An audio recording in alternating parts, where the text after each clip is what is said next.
messieurs, bonsoir et bienvenue à ce journal. Place au sommaire. Reprise à la haute cour militaire du procès dans l'affaire Omba Penenjunga ce jeudi 27 août 2020. Les épreuves hors session de l'examen d'été édition 2019-2020 démarrent ce lundi 31 août 2020. Les élèves finalistes du secondaire affûtent déjà leurs armes. Le pont Bongolo se trouve dans un état déplorable. Affaissé, cette infrastructure n'attend plus que son effondrement si l'autorité compétente ne s'y attelle.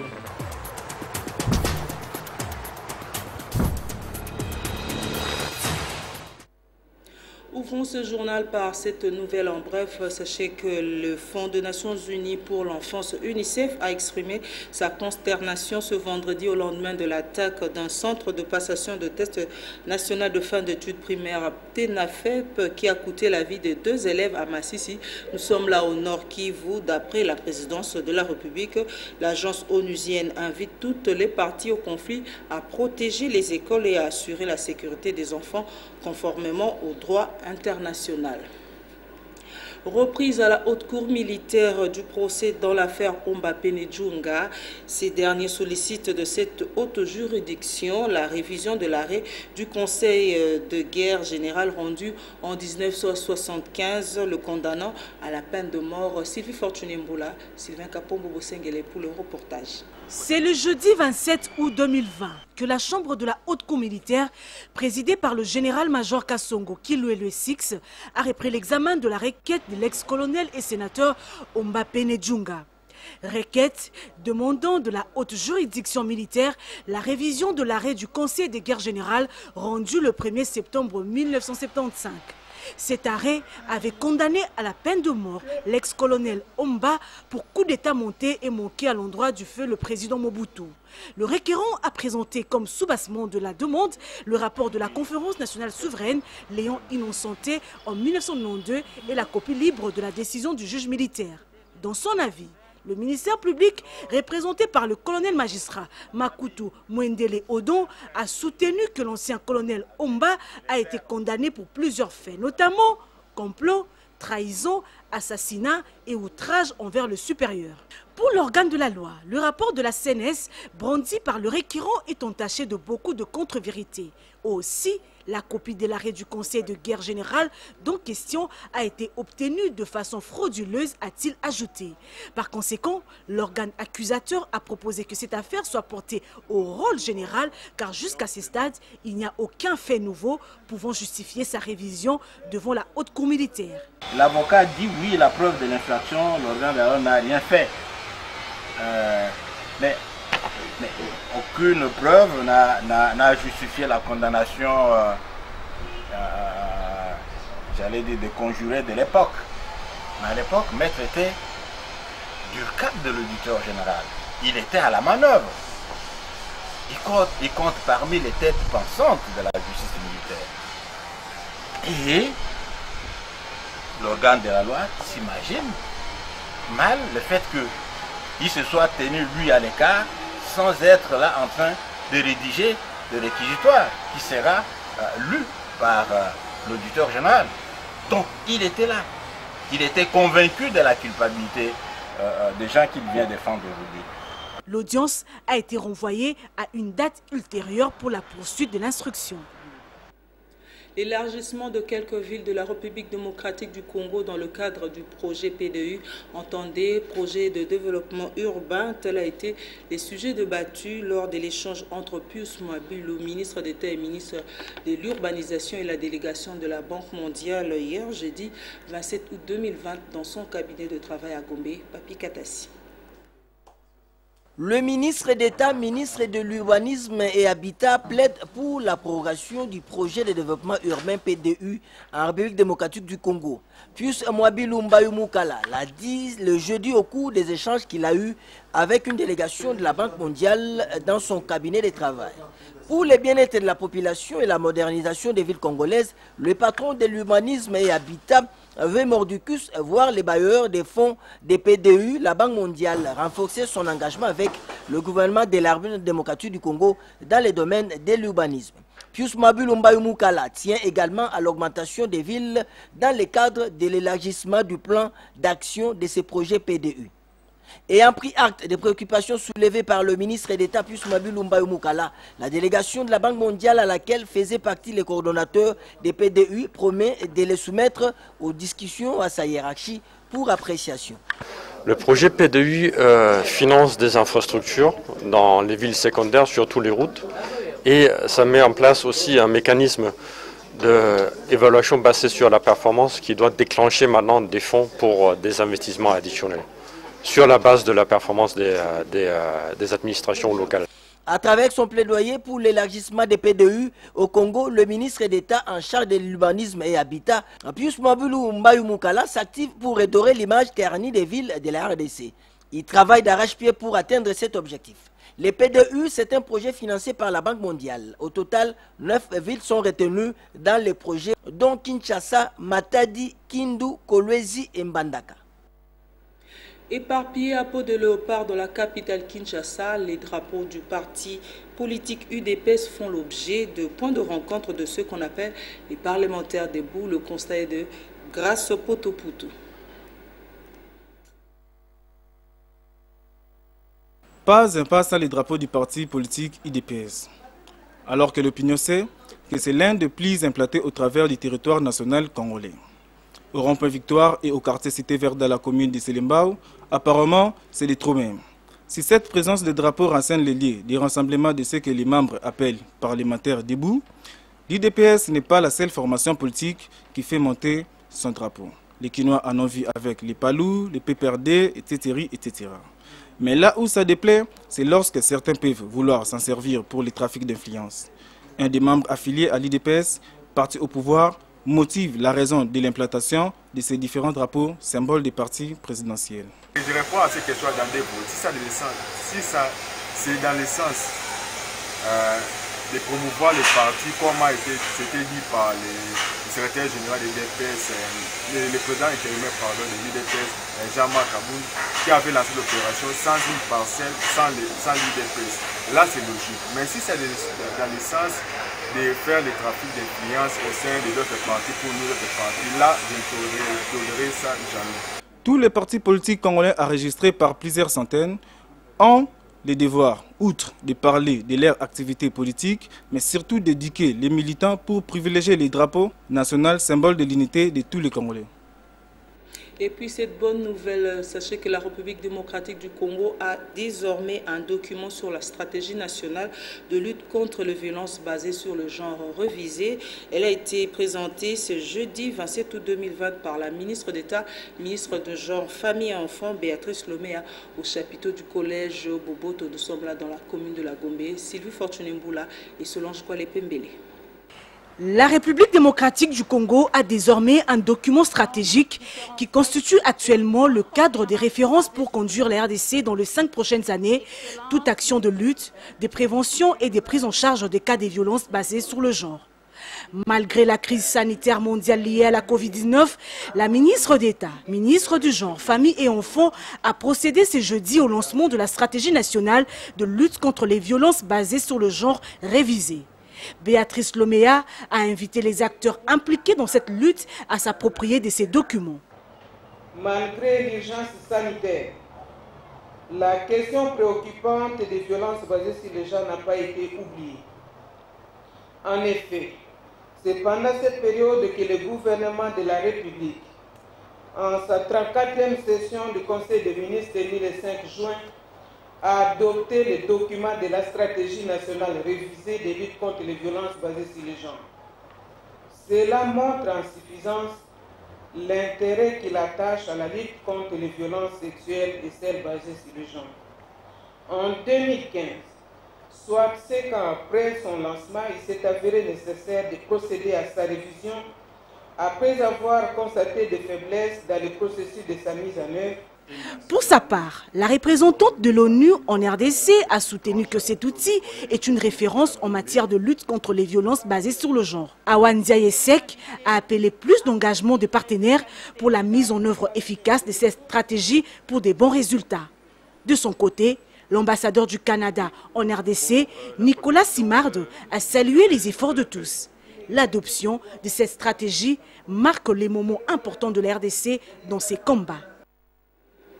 Le Haut Commissariat des Nations Unies, en partenariat avec le Commissariat national pour les réfugiés en République démocratique du Congo, a lancé ce vendredi les travaux sur le renforcement de capacité des autorités politico-administratives des services spécialisés de la ville-province de Kinshasa. Cet atelier qui a réuni les différentes autorités municipales s'est tenu à l'hôtel Africana Palace dans la commune de Lingwala, Asnat Nyatoka, Sylvie Fortuné-Mboula. Cet atelier marathon qui a réuni les différents bourgmestres et autres autorités de services spécialisés de la ville de Kinshasa avait la mission non seulement d'outiller ces autorités politico-administratives, les ACARN d'attribution du Conseil national pour les réfugiés en RDC sur leur rôle de protection des réfugiés, mais aussi l'implication de chacun d'eux dans son ressort respectif afin d'être en leur tour acteurs de cette protection. La situation actuelle et le nombre de réfugiés en République démocratique du Congo. À ces jours, notre territoire compte 525 590 réfugiés, dont 214 475 Rwandais, 172 160 Centrafricains, 89 058 Soudanais du Sud, 48 586 Burundais et des ressortissants d'autres pays africains. Ces dernières puissent disposer des instruments, discuter avec nous, et partager la vision, la nouvelle vision qui est de la Commission nationale pour les réfugiés, et qui est une vision des contacts avec les autorités afin de mieux assurer la protection des réfugiés. Satisfait de l'initiative, le participant se félicite de la formation reçue pour un travail efficace sur terrain. Plusieurs résolutions et recommandations ont été dégagées afin de faciliter l'intégration et la protection des réfugiés en RDC. Quittons un moment Kinshasa pour la ville de Kisangani où il va se tenir demain samedi 29 août 2020 la clôture de la campagne de sensibilisation et d'identification des personnes vivant avec handicap de cette ville. Cette campagne a pour but d'actualiser la cartographie des personnes vivant avec handicap. Il faut dire que ces personnes seront mises en avant-plan dans la lutte contre la Covid-19. Patrick Mangala. Après la formation de 3 jours sur le coronavirus, les éducateurs sociaux du centre Baktimei Bethel pour les aveugles sont déployés dans les 6 communes de la ville de Kisangani, y compris le secteur Lubuya-Bira. Ils ont pour mission d'identifier les personnes vivant avec handicap dans le ménage. Le but poursuivi par le centre Baktimei est d'actualiser la cartographie des personnes vivant avec handicap. Ces personnes seront mises en avant-plan dans la lutte contre la pandémie à Covid-19. En train de parler maintenant de ce qui sévit le monde entier aujourd'hui. C'est le coronavirus qui a attaqué le monde sans épargner aucun pays et aucune catégorie de personnes. Voilà pourquoi nous sommes appelés maintenant à pouvoir impliquer les personnes vivant avec handicap dans la lutte contre le coronavirus, de sorte qu'eux aussi puissent s'impliquer dans cette lutte-là vis-à-vis de cette maladie de Covid-19. Les éducateurs sociaux déployés sur le terrain appellent les parents ayant des enfants vivant avec handicap de les approcher. Même si on moni biso, c'est lamenté, parce que tous na sensibilisation au biso tozo les cas pour na bande kona biso balino, c'est bana na biso, bande kona biso, tozo sensibiliser badi. Par rapport à la maladie pour le moment, il y a coronavirus, il est toujours sensibilisé par le peut-être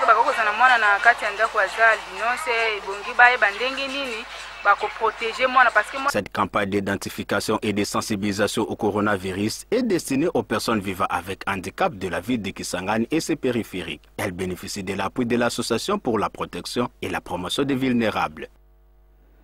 Qu'en est-il de la prise en charge des personnes malades mentales à Kinshasa? Sachez qu'on les trouve partout dans les rues, des décharges publiques.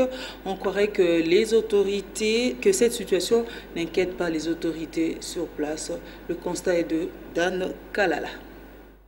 C'est un phénomène déplorable. Ces personnes malades qui circulent dans toutes les rues de la ville de Kinshasa sont malheureusement abandonnées à leur triste sort par l'État congolais.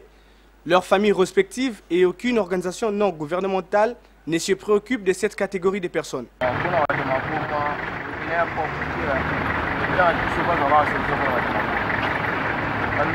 Nous sommes mécontents de cette situation. Nos autorités de l'État doivent prendre des mesures idoines pour tous ces détractés mentaux qui vendent à mal l'image de la vie.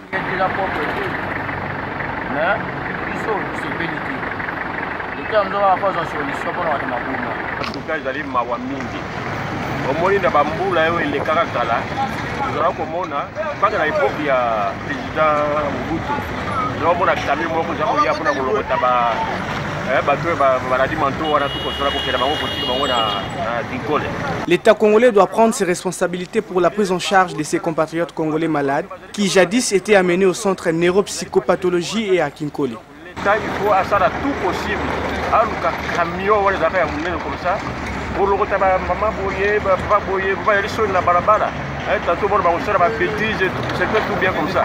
Donc l'État ça reste tout effort, va s'organiser, va faire la CNPP. Donc moi camion pour auto blindé. Le gouvernement congolais doit s'impliquer pour prendre des mesures drastiques pour une prise en charge de toutes ces personnes que nous retrouvons partout dans la ville, afin d'éviter certaines conséquences néfastes qu'ils peuvent avoir sur la sécurité et la santé des millions de Kinois.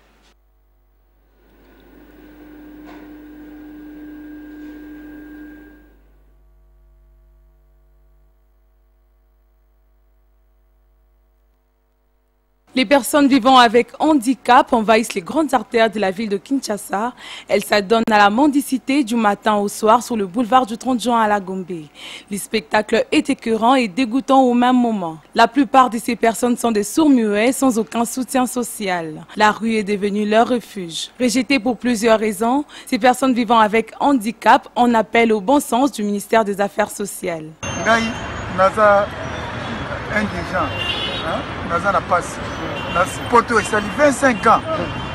Je suis indulgent et c'est depuis 25 ans que ma jambe est infectée.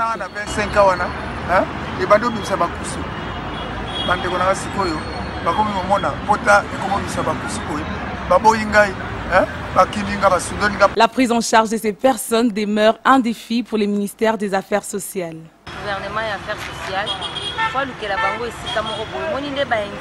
Les ministères des Affaires sociales doivent prendre en charge les personnes vivant avec handicap.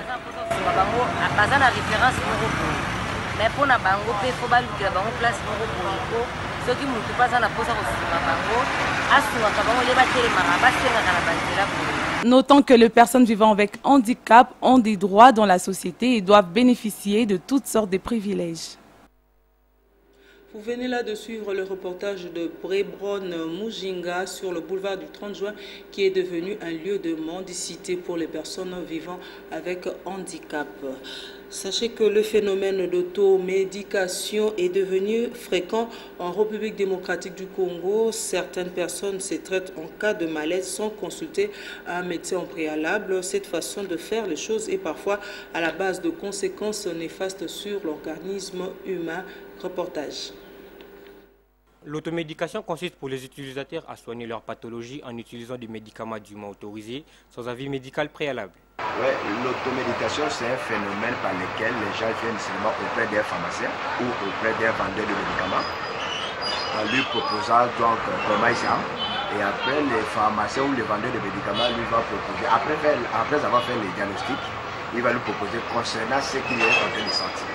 C'est ça, en grosso modo, ce qui concerne l'automédication. L'automédication a des conséquences parfois gravissimes sur la santé de l'être humain. Si vous allez auprès d'un monsieur qui ne maîtrise vraiment pas la matière, voilà la première conséquence. Parce qu'à des fois, il y a des médicaments qui sont appropriés aux femmes là qui ne sont pas enceintes. Il y a certainement des médicaments. Par exemple, une femme enceinte va auprès d'un monsieur, il sent peut-être la malaise au niveau de la maux de tête. Là, on lui proposant des médicaments, la conséquence est que non, ces médicaments, si ce médicament est prohibé pour une femme enceinte, cela a des conséquences. Voilà la conséquence de l'automédication. Alors, vu la conjoncture de notre pays, voilà pourquoi les gens se livrent avec ce phénomène. En cas de malaise, faisons-nous examiner car la santé n'a pas de prix. En éducation, les épreuves hors session pour l'examen d'État édition 2019-2020 débutent ce lundi 31 août 2020 par l'épreuve de la dissertation sur l'ensemble du pays. Nos reporters Torine Bongo et Christian Kamba ont fait le constat de préparatifs des épreuves par les finalistes du secondaire au lycée technique Mama Ekila. Suivez. Ce lundi 31 août 2020, les élèves finalistes du secondaire vont affronter l'épreuve de dissertation sur l'ensemble du pays. À Kinshasa, le préparatif des épreuves hors session ont déjà commencé. Au complexe scolaire Mama Ekila Lingwala, les enseignants s'activent dans leurs tâches et les élèves sont aussi assidus. Nos élèves se préparent avec l'aide des professeurs ainsi que des préfets des études pour mieux affronter les épreuves qui vont débuter la semaine prochaine. Quoique certains élèves ont des difficultés liées, tout le monde sait bien, Covid-19. Après un long moment de repos dû à la Covid-19, les élèves finalistes sont prêts à affronter les épreuves de ce lundi. Après tout ce qu'on a vécu, mais du moins on se donne pour affronter ce qui pourra venir les lundis. Comme les épreuves de TENAFEP qui se sont bien déroulées, le finaliste du secondaire et les enseignants souhaitent que les conditions soient réunies pour une meilleure concentration. Et puis le gouverneur de la ville, province de Kinshasa, Jean Tiningo Bilambaka, est allé hier jeudi 27 août 2020 assister les familles sinistrées des avenues de Domaïtaga dans la commune de Barumbu, victimes récemment d'un incendie qui a fait d'énormes dégâts matériels. Papi Katassi et Sylvain Kapobobo Sengele. Le gouverneur de la ville de Kinshasa, Jean Tiningo Bilambaka, est allé ce matin de jeudi 27 août au chevet de 18 familles qui ont perdu et tous leurs biens à la suite d'un incendie qui s'est produit le dimanche 23 août dernier dans la soirée au numéro A46 du croisement des avenues Dodoma et Itaga dans la commune de Barumbu. Le premier citoyen de la ville a remis à ses familles une somme importante d'argent, 70 matelas et autres vivres. En plus du soutien matériel, le gouverneur Jean Tiningo Bila a exhorté ses familles à rendre grâce à Dieu et qui n'a pas permis qu'il y ait mort d'homme. En présence du ministre provincial de l'Intérieur et Sécurité, de quelques membres du cabinet du bourgmestre de Barumbu, l'autorité urbaine a remis en main propre ses dons aux propriétaires des parcelles sous des acclamations des sinistrés. Nous sommes contents de l'aide apportée par le gouverneur de la ville de Kinshasa, Jean Tiningo Bila. Nous dormions dehors après cet incendie. L'aide qu'il nous a apportée va nous soulager tant soit peu. Nous, les habitants de Barumbu, nous sommes très contents car après l'incendie, nous avons perdu beaucoup de biens. Que Dieu bénisse notre gouverneur Jean Tiningo Bila. Sur son chemin de retour, le gouverneur de la ville de Kinshasa a transité d'abord par la régie d'assainissement de Kinshasa-Raskin, puis à la maison communale de Lingwala.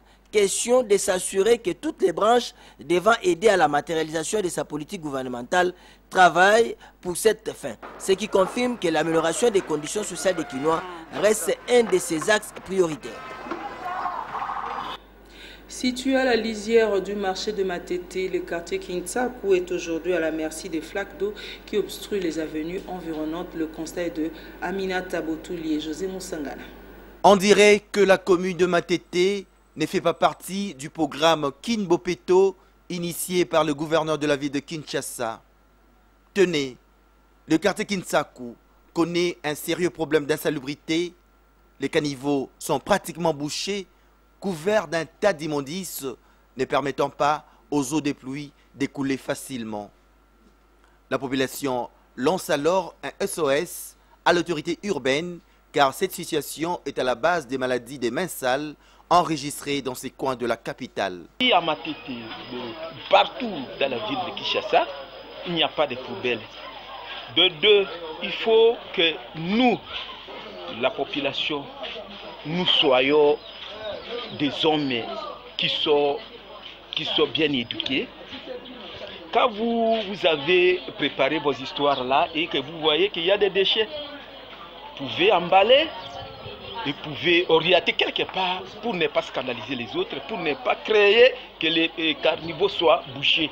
La population en même temps aussi n'aide pas parce qu'il y a toujours des saletés, ils ne se rendent même pas compte de ce qui va se passer après, c'est ça qui cause le débouchement, plein de trucs. L'on compte ça et là des initiatives de jeunes allant dans le sens de l'assainissement de ces caniveaux. Ainsi évacués, ces ordures sont placées à côté des 10 caniveaux, finissent par s'y déverser une fois qu'il pleut. À l'autorité compétente de s'impliquer. Quittons Matete pour limiter précisément sur l'avenue Tunnel qui se trouve sur la 13e rue. Sachez que cette avenue est envahie de toutes sortes d'ordures et encore de matières fécales. Le constat est de Béatrice Bido et Sylvie Fortuné-Mboula. Sur l'avenue Tunnel, située à la 13e rue Limété industrielle, la vie n'est pas agréable à cause des odeurs nauséabondes qui proviennent des déchets domestiques. Un autre problème est celui des personnes mal intentionnées qui viennent déféquer dans le caniveau. Pourtant, plusieurs familles vivent sur cette avenue. Elles sont en même temps exposées à des maladies. Les gens ne sont pas en mesure de se trouver une habitation quelque part, par manque d'argent, par manque de quoi pour s'acheter des parcelles. Maintenant, ils trouvent mieux là où tout se passe un peu moins cher. Bon, la difficulté c'est quoi? Les parcelles sont très restreintes. Il n'y a même pas moyen de creuser une toilette. C'est pourquoi ils mettent les toilettes, par exemple, proche du ruisseau qui est en train de couler, de sorte que chaque fois qu'on déposerait les matières fécales, ça puisse directement sortir de la petite toilette et puis couler dans les petites eaux. Les habitants de l'avenue Tunnel en appellent à la clémence de l'autorité compétente car ils ne disposent pas de moyens logistiques et financiers pour évacuer ces déchets. Il faut signaler que cette avenue insalubre est située au quartier industriel à Limété où se trouvent plusieurs sociétés. Une autre nouvelle pagaie, le pont Bongolo affaissé n'attend plus que son effondrement. Pour cause, cette infrastructure est envahie par toutes sortes de déchets domestiques, plastiques et autres qui mettent en mal la survie de cet édifice. Plamédine Sassa pour le reportage. Le pont Bongolo, jeté sur la rivière Funa dans la commune de Kalamou, est en état très critique et insalubre. Des tonnes de déchets plastiques, des immondices et autres détritus mettent la population de ces coins mal à l'aise. Cité dans le programme de 100 jours du chef de l'État Félix Tshisekedi, les travaux n'ont toujours pas débuté sur cette artère. La population appelle le gouvernement provincial à prendre ses responsabilités pour trouver des solutions idoines à cette situation qui ne contribue pas à la matérialisation de l'opération Kin Bopeto. 10 mois après le lancement de l'opération Kin Bopeto, nous pouvons constater que notre rivière Kalamou reste toujours dans un état de délabrement très avancé. C'est la cause même des maladies pour nous, la population qui habite non loin de la rivière. Vous pouvez même constater que l'eau ne sait plus passer et l'eau de la rivière est en train de se déverser dans notre route de Bongolo et l'état de notre route est vraiment dans un état aussi délabré que même la rivière. Donc il y a la saison de pluie qui commence très bientôt. Il y aura même des accidents qui seront causés sur cette route et nous sommes en train de faire appel aux autorités de venir vraiment très vite nous aider pour cette situation qui est en train de se détériorer. La splendeur de notre ville dépend de ce que chacun de nous fait en son quotidien. C'est pourquoi il est important de veiller sur son environnement. À bon entendeur.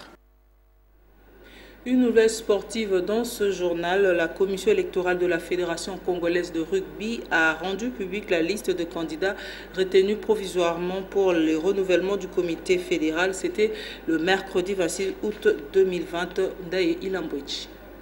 La Fédération congolaise de rugby tiendra son assemblée générale extraordinaire et élective le samedi 5 septembre prochain au siège de l'instance fêtière située sur l'avenue Dima dans la commune de Kinshasa. Pour ce faire, la commission a d'ores et déjà publié la liste des candidats retenus provisoirement, dont Herman Bonyo Liumba au poste du président.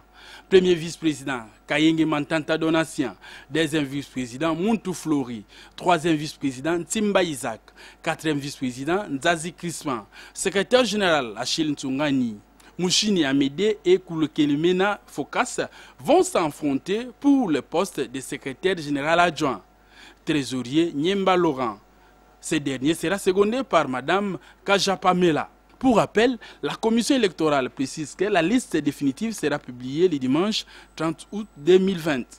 Elle fait de son mieux pour respecter toutes les étapes en vue d'organiser des élections libres et transparentes.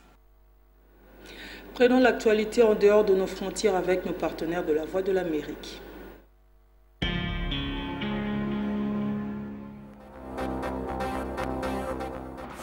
La communauté des États de l'Afrique de l'Ouest a insisté vendredi lors de l'ouverture du sommet extraordinaire consacré au Mali sur le retour au pouvoir des civils après le coup d'État qui a renversé le président Ibrahim Boubacar Keïta. La junte au pouvoir depuis une semaine au Mali a libéré jeudi l'ancien président. L'ex-président mauritanien Mohamed Ould Abdelaziz a dénoncé jeudi soir à Nouakchott un règlement de compte et une détention arbitraire 3 jours après un interrogatoire policier d'une semaine sur des soupçons de corruption. Au Niger, les fortes pluies qui s'abattent depuis juin ont fait 45 morts et plus de 226 000 sinistrés, alors que plusieurs quartiers de Niamey, la capitale, sont engloutis par les eaux, ont indiqué les autorités. Au Nigeria, 2 personnes ont été tuées et 15 autres blessées dans l'attaque d'un convoi de marchandises dans l'état de Borno, dans le nord-est du pays, a annoncé vendredi les responsables d'une milice civile locale. Les convois qui circulent dans la zone bénéficient d'escortes militaires, mais cela n'a pas mis fin aux attaques.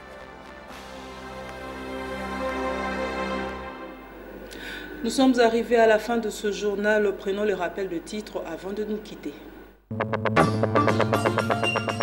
Reprise à la haute cour militaire du procès dans l'affaire Omba Penenjunga ce jeudi 27 août 2020. Les épreuves hors session de l'examen d'été édition 2019-2020 démarrent ce lundi 31 août 2020. Les élèves finalistes du secondaire affûtent déjà leurs armes. Le pont Bongolo se trouve dans un état déplorable. Affaissé, cette infrastructure n'attend plus que son effondrement si l'autorité compétente ne s'y attelle.